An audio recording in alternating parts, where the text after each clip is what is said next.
It's Rob! Tony! And I'm Jeff. We're in gaming. And that's you. Hey guys, what's going on? Warshack here with the N, of course, and today we're going to play and go over one of my probably favorite decks in Hearthstone. I'd say it's like in the top 10, and that's the Token Druid deck. So we'll be doing 3 ranked games of that, kind of showing you how to play the deck. It's really inexpensive, really effective, and no one really, you take people by surprise. Like I said, really effective and cheap deck to build if you're looking to play a really fun deck. Druid to me is just one of those decks that has a lot of versatility, a lot of different decks you can play. And yeah, let's get right into the game and kind of discuss what's going on. So we got rid of our higher drops. We didn't want to power the wild because one's good enough. And then as you can see, there's not really any huge creatures in the deck, and that's because it is the Token Druid deck. So we're kind of basing the whole deck off small creatures, rushing the field kind of, and then buffing them up through the Savage Roar or the what I like to call the Panther card, because there is a Panther on the card. So we'll start off with the Haunted Creeper. We didn't want to play our Ooze yet because I like to combo Ooze with both the Savage Roar or the Panther or the Mark of the Wild. But unfortunately we don't have that. There's no other two card to play besides the Panther, and we don't want to waste the Panther without it buffing at least 3 creatures +1/+1.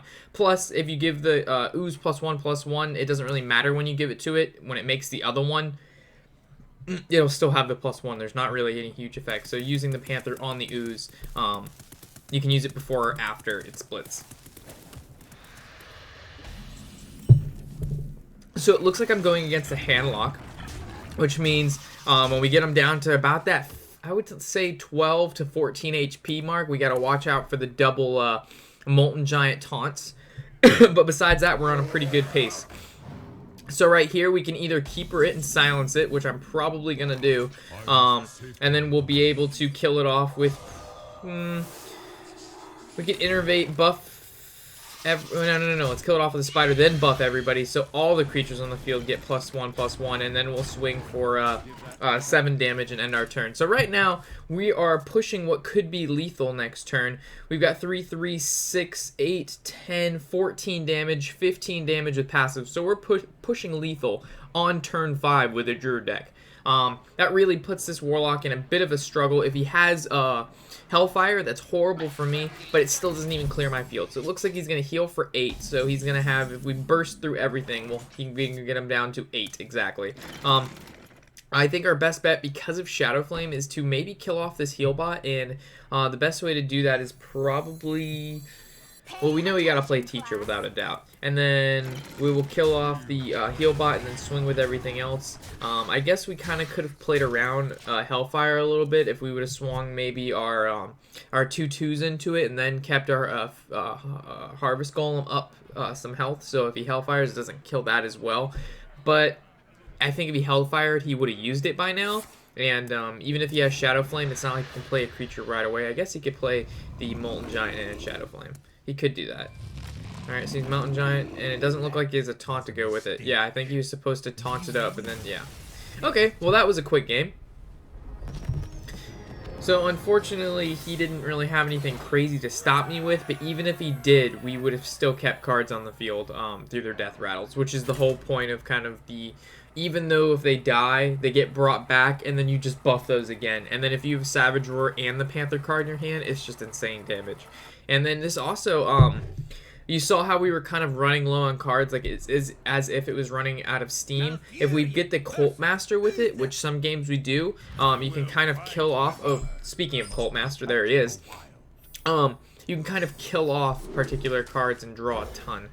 You don't really keep that guy in your opening hand just because he's a 4-drop and you're looking for like the Haunted Creepers, the Living Roots. I call it Little Groots.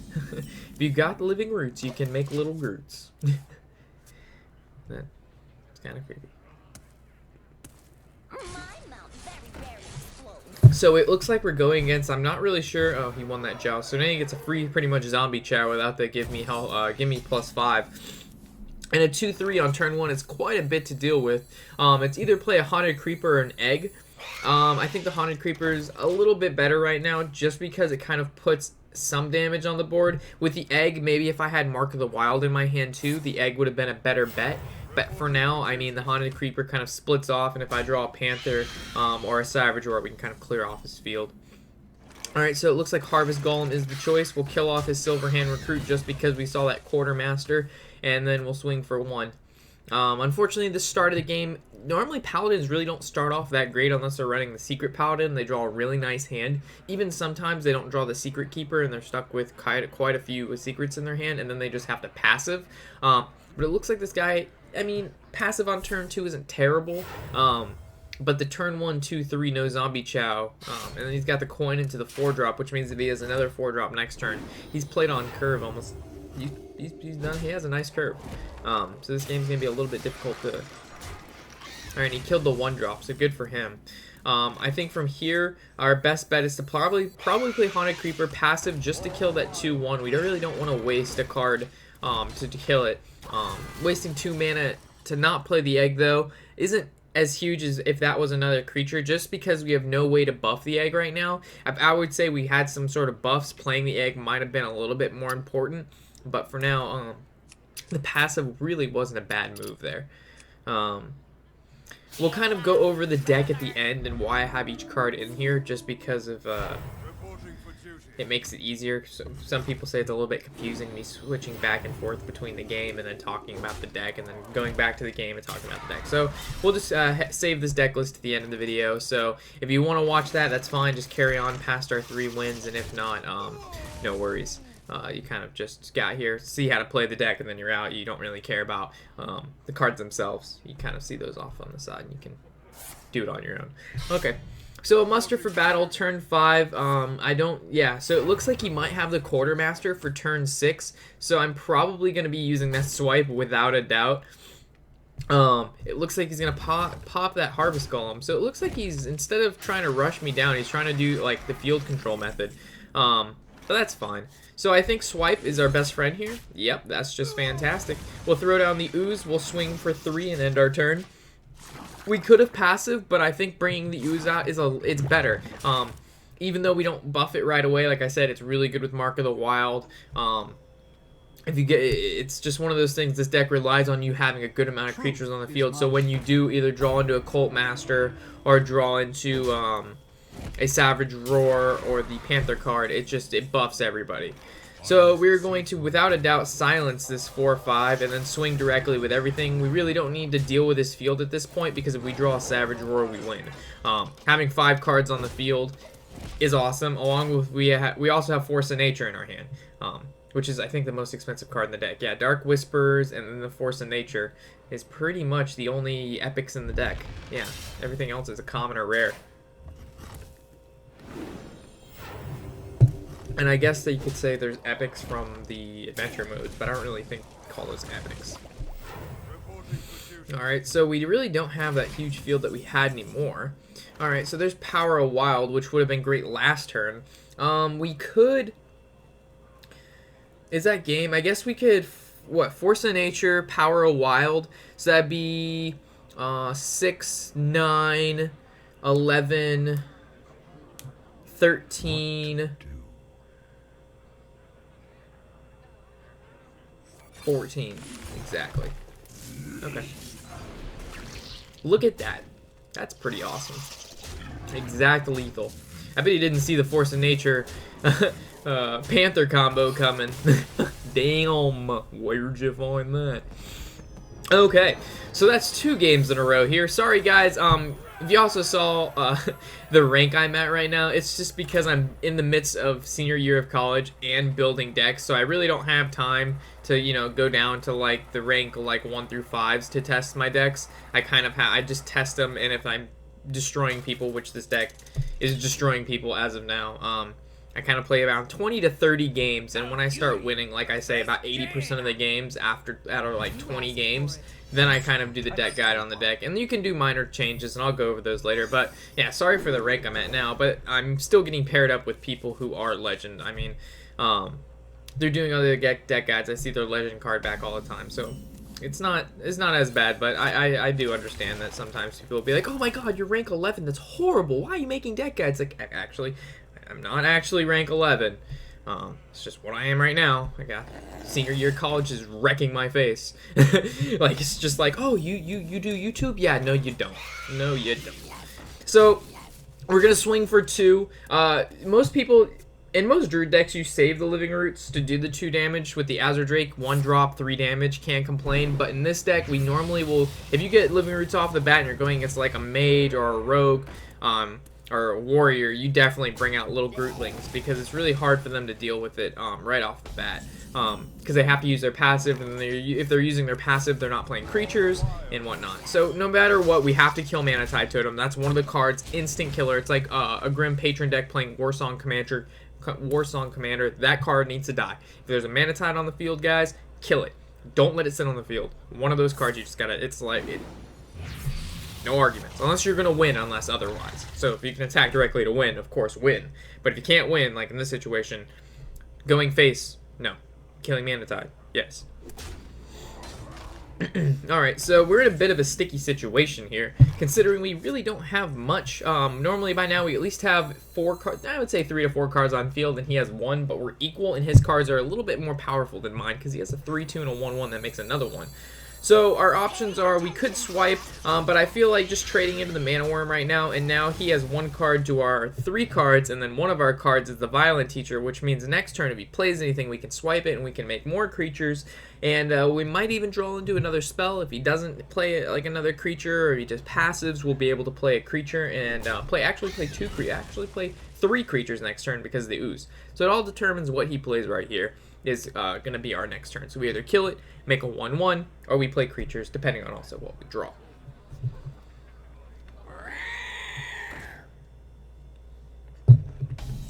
So, wow. He got the Web Spinner on curve. That's pretty good for him. Alright, so we have a little bit of a situation here, because if we leave that alive, our Violent Teacher dies. That cannot happen, so we have to kill it. Our Violent Teacher has to live. It's just one of those cards with Violent Teacher and the Panther card combined together, because it continues to create 1/1s. Great card. Also, when you use the Panther card, it actually makes the 1/1 prior, or makes the 1/1 before it buffs it. So you do the 1/1 that does come out of it from playing the Panther does get buffed. Yeah. So this deck is a little bit interesting. It's a lot interesting. I like this deck a lot. It's just no one sees the Token Druid coming. It's like, oh, there's ramp, oh, there's mid-range, oh, there's like a hybrid ramp mid-range. What the fuck, Token Druid? What is a Token Druid? Every time I think of token, I also think of Scapegoat from Yu-Gi-Oh! It's like a little summon 4 little goats, and then sometimes, I think there was a card to buff them, I'm not sure, but yeah, really fun stuff. Okay, so this mage, what are you gonna do?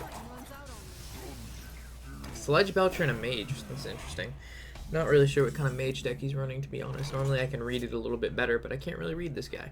So we can play Shredder, and then we'll Panther up. I guess we could have played Ooze, and then we could have played the Heart. No, we couldn't have done that. Yeah, Shredder was the best choice there. So we're going to kill off the Sledge Belcher. Our Violent Teacher did take damage, but it was the only way to get past the Belcher. And now we are in prime zone for Flame Strike, so, uh-oh, I think it's going to get Flame Striked. Oh, lordy. Coin the Flame Strike, baby. Alright, so we got an Apprentice out of that. Not terrible. So we throw down the Harvest Golem, passive, swing for 3, swing for 1, and then we do have 4 more creatures on the field now, which means that we draw a Savage Roar. Are we pushing close to lethal? That's 8, 10, 15, 17, with passive, 18 damage, and then if we keep her for 3, we are pushing lethal if we get the Savage Roar.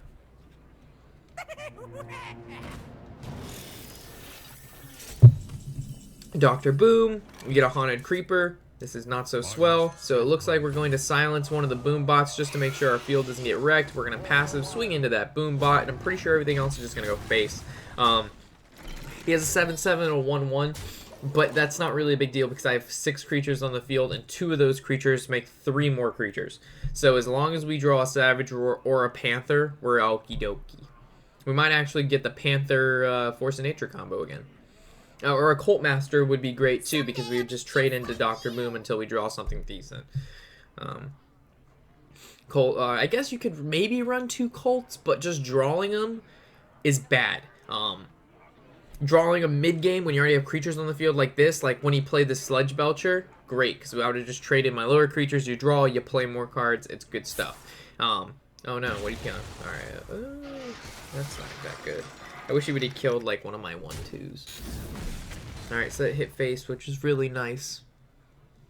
It had a very low chance of hitting face and killing a creature instead of killing a creature, but I'll take it.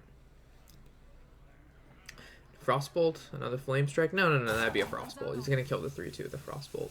There's no doubt about it. Frostbolt it. You know you have to Frostbolt it. There you go. Good mage. Good mage. Alright, so he's gonna play Secret, which is probably a Mirror Entity, if I were to take a guess. It could be Effigy, but I don't think it is. So there's the Cult Master, which is nice. So we'll play the Cult.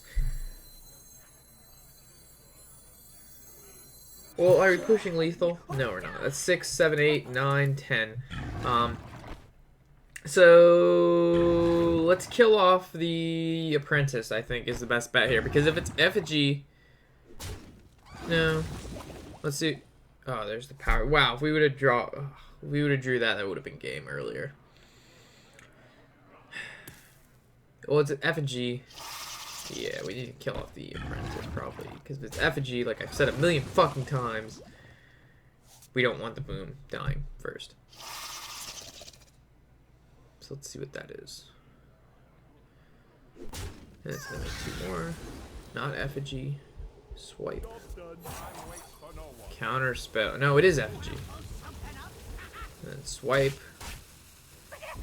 And that's it. So unfortunately, our Cult Master is going to die. Yeah. He should kill the Cult Master first. But I'm pretty sure it's game. We've got 9, 10 damage in our hand.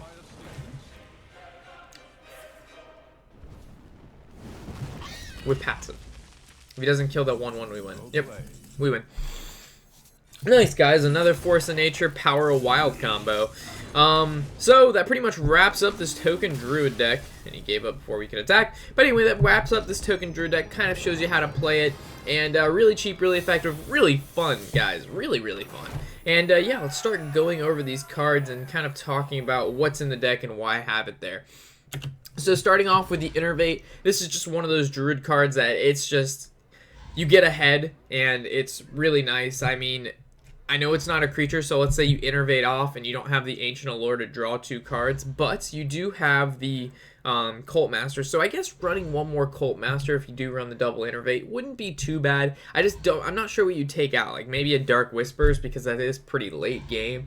And if you're having to, I have Dark Whispers in there just for 2 things. Echoing Ooze, so you put like +5/+5 with taunt on an Echoing Ooze, so it turns into a 6/7, and it makes 2 of them, and they both have taunt. So 2 6/7s with taunt, pretty nice. And also, if let's say you bring out 5 1/1 Wisps, your opponent still probably doesn't even understand a token deck because no one runs them. So they won't even see, I mean, they should see the Savage Roar or the Power of Wild, but let's say they don't have, there's nothing on field, they kill like 1 or 2 and the other 2 get buffed. So the other 2 or 3 get buffed. So I'm not sure what you take out for another Cult Master to be able to draw, even though drawing's not too important in this deck, because if you have to draw, that's your only win condition, you probably have lost the game, unfortunately. So moving on to Living Roots, this card is it's in mid-range Druid now. It's in Ramp Druid. It's just a great card. One mana for 2 damage, or you can summon 2 little awesome Groots. Mark of the Wild, like I said, it's one of those cards that it's really nice. It'll work well with the Ooze, or it'll just buff up a creature to make a decent trade to get past taunts. To finish games. They don't think you have that extra burst, but you do. Power of Wild, this card is a staple without a doubt. We've seen why it's good, and it's won us 2 games in a row towards the end there. Echoing Ooze, we've talked about it. We've seen it played in every game. Great card, puts creatures on the field to be buffed. Haunted Creepers, played in a ton of decks as well. It's one of those cards that it's just, the value out of it's insane. You buff it, it dies and makes more. You buff those, it's insane. Nubrant Egg. We really didn't see a ton of combos with this, but it works well with Mark of the Wild, the Power of Wild, the Cougar or the Panther card, Savage Roar, Dark Whisper. You put this card down, you buff it, you make it to be able to attack. You either hit face or you hit another creature, make a trade, summons a 4/4, and having a 4/4 on the board for a 2-cost egg that killed something in the first place because you buffed it. That's pretty. Good.